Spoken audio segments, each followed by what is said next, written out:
ભયાનક ગરમીમાં શેકાવા થઈ જાવ તૈયાર, કારણ કે હવામાન વિભાગે આગાહી કરી છે કે આવનારા 5 દિવસમાં રાજ્યમાં તાપમાનનો પારો 43 થી 46 ડિગ્રી સુધી પહોંચી શકે છે।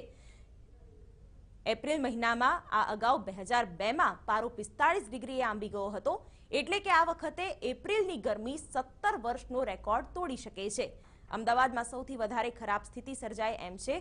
ગુરુવારે અમદાવાદમાં ઓરેન્જ અને શનિ તેમજ રવિવારે રેડ એલર્ટની ચેતવણી અપાઈ છે। હવામાન વિભાગે બપોરે જરૂરી કામ સિવાય બહાર નહીં નીકળવાની પણ સલાહ આપી છે। ગુજરાત પર ઉત્તર પશ્ચિમી ગરમ હવાનું મોજું ફરી વળવાની સંભાવનાએ વધુ આકરી ગરમી પડી શકે છે। અમદાવાદમાં રવિવારે ગરમીનો પારો 45 ડિગ્રી પાર થવાની વકી હવામાન વિશેષજ્ઞએ કરી છે, જ્યારે રાજ્યમાં સૌરાષ્ટ્ર સહિત મધ્ય ગુજરાતમાં અમરેલી, સુરેન્દ્રનગર, વડોદરા સહિતના શહેરોમાં પણ ગરમીનો પારો 44 ડિગ્રી સુધી પહોંચશે।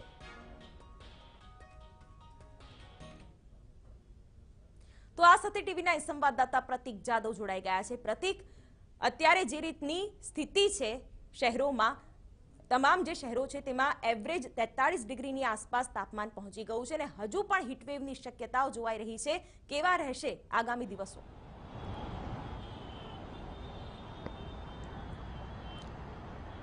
શિવાની, ચોક્કસથી ગઈકાલ અને આજે અમદાવાદ શહેરમાં ઓરેન્જ એલર્ટ રહેવાની શક્યતા છે અને આ જ કારણથી અમદાવાદ મ્યુનિસિપલ કોર્પોરેશન દ્વારા એડવાઇઝરી બહાર પાડવામાં આવી છે। તેમાં શહેરીજનોને ઓરેન્જ એલર્ટથી બચવાના અનેક ઉપાયો પણ બતાવવામાં આવ્યા છે, કારણ કે ગઈકાલ અને આજના દિવસે 43 થી લઈને 44.9 ડિગ્રી તાપમાન અમદાવાદની રહેવાની શક્યતા છે।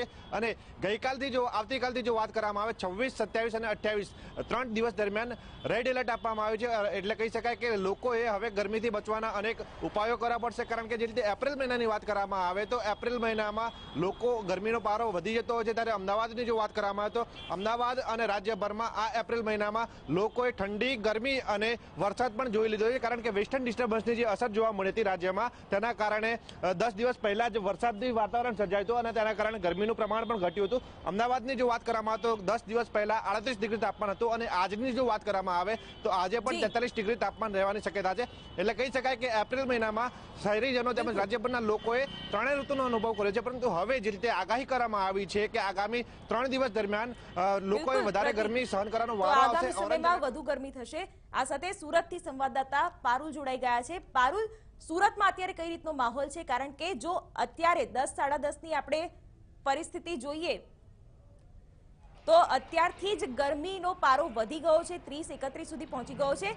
આની વચ્ચે શાકભાજીના ભાવ પણ આસમાને છે। અત્યારે કહી શકાય કે બંને તરફથી ગ્રાહકોને માર પડી રહ્યો છે।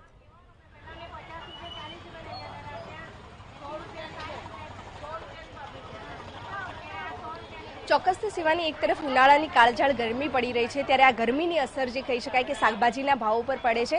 સામાન્ય રીતે ઉનાળો જ્યારે આવે છે ત્યારે શાકભાજીના ભાવ પર સૌથી વધારે અસર જોવા મળતી છે। લીલા શાકભાજીની વાત કરીએ તો એના ભાવમાં ખૂબ જ અત્યારે ગયા મહિના કરતાં વધારો જોવા મળી રહ્યો છે। ખાસ કરીને મહારાષ્ટ્રમાંથી જે શાકભાજી આવે છે અથવા તો ગુજરાતમાં પણ જે શાકભાજીનું ઉત્પાદન થાય છે, ત્યારે ચાલુ વર્ષે જે પાણીની અછતો જોવા મળી રહી છે, સાથે સાથે અત્યારે જે ગરમીનો પારો વધ્યો છે તેના કારણે શાકભાજીના ઉત્પાદન પર મોટી અસર થઈ છે અને તેના કારણે જે ભાવ વધારો થયો છે, ચોક્કસથી ગૃહિણીઓના બજેટ પર આની અસર જોવા મળી રહી છે। આપણી સાથે કેટલીક ગૃહિણીઓ છે જેઓ શાકભાજીની ખરીદી કરવા આવી છે, એમની સાથે વાત કરીએ। તમે જણાવો કે ગયા મહિને જે શાકભાજી ખરીદતા હતા આ વખતે કેટલો ભાવ વધારો જોવા મળ્યો? બહુ વધી ગયો છે। ગયા મહિને અમે કેટલા સસ્તામાં થોડું લેતા હતા, હવે તો જોવો આજે જે પાપડીની જ વાત કરો, આજે 100 રૂપિયા થઈ ગયા પાપડી, 750 ગ્રામ છે ખાલી।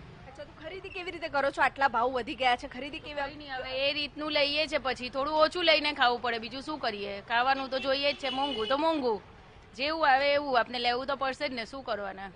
થોડું કરવું જોઈએ એ લોકોએ રીઝનેબલ હવે રેટ, કેમ કે બહુ કોસ્ટલી થઈ ચાલ્યા। ગયા મહિને શાકભાજી કયા ભાવે ખરીદતા હતા અને અત્યારે આજે શું ભાવ જોવા મળી? ગયા મહિને અમે 40 રૂપિયા, એટલે પાપડીની સિઝનમાં અમે 40 રૂપિયા શેરની પાપડી લીધી છે, આજે 100 રૂપિયા શેરની પાપડી લાવીએ છીએ અને અમે નોનવેજમાં નાખીને ખાઈએ છીએ।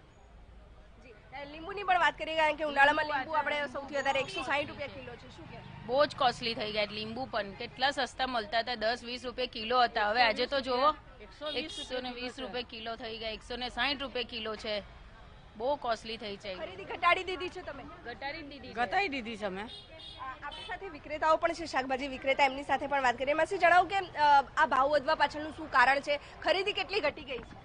હેલો, હેમા પટેલ।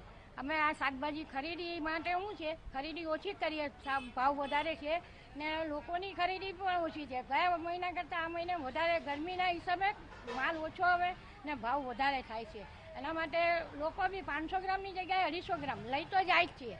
એવું નથી કે નથી લઈ જતા, પણ એ લોકોના કેપેસિટી પ્રમાણે શાકભાજી ખરીદે છે. કેટલો ભાવ વધ્યો છે ગયા વખત કરતા? લીંબુના ભાવ શું છે? હેલો, ગયા વખત કરતાં અત્યારે 2 ગણો ભાવ એટલે ડબલ ભાવ થઈ ગયો છે. પાપડી 30 રૂપિયા 40 રૂપિયા હતી, એની જગ્યાએ 80 રૂપિયા 100 રૂપિયા 500 ગ્રામ છે. શિવાલી, તો ચોક્કસથી અમે તમને ફરી એકવાર બતાવી રહીએ કે આ એ શાકભાજી છે કે ગયા મહિને જે ભાવ મળતા હતા તેના કરતાં 20-30% ભાવ વધારો શાકભાજીમાં થયો છે. અમુક શાકભાજી તો એવા છે કે જેમાં લગભગ બમણો ભાવ થઈ ગયો છે. ખાસ કરીને ઉનાળાના સમયમાં લીંબુ સૌથી વધારે લોકો ઉપયોગ કરતા હોય છે ગરમીથી બચવા માટે, ત્યારે તેના ભાવ પણ લગભગ 160 રૂપિયા કિલો સુધી પહોંચી ગયા છે. શાકભાજી વિક્રેતાઓનું માનીએ તો આવનારા સમયમાં જો આજ પ્રમાણે ગરમીનો માહોલ રહ્યો તો હજી પણ જે કહી શકાય કે શાકભાજીના ભાવમાં આવનારા દિવસોમાં પણ આ જ પ્રમાણે વધારો જોવા મળશે અને ગૃહિણીઓની મુશ્કેલી છે એ 100% વધવાની છે. બિલકુલ પારુલ, જોડા માટે આભાર. તો ગૃહિણીઓનું બજેટ ખોરવાયું છે અને ઉનાળાની ગરમી અને તેના પરથી શાકભાજીમાં ભાવ વધારો.